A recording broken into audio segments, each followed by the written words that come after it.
Le château est du 15e, mais dès l'époque de Charles V, les contes royaux nous montrent que le monarque s'approvisionnait en vin à Gien.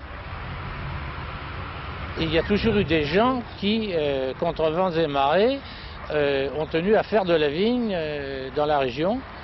Et on est arrivé jusqu'à la dernière guerre, comme cela.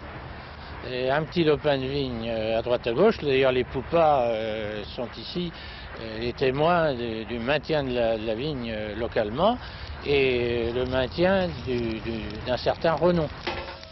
Si le roi Charles V en 1218 a fait entrer les vins du Giennois à la cour de France, c'est à la famille Poupas que ce terroir doit une grande partie de son histoire moderne. Le grand-père René est notamment à l'origine du classement en VDQS en 1954. C'est mon père qui l'a créé, l'appellation.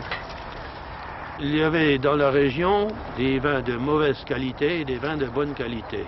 C'était pour faire ressortir les vins de bonne qualité.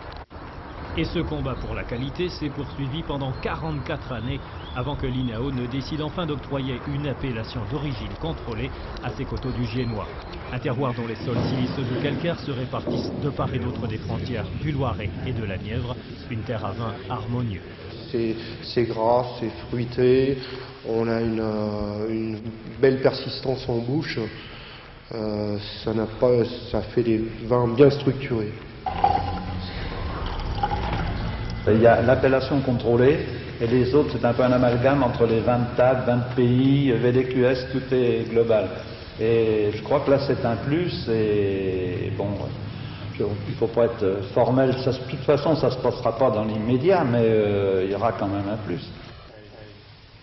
Précision importante, pour l'instant cette AOC n'est qu'officieuse.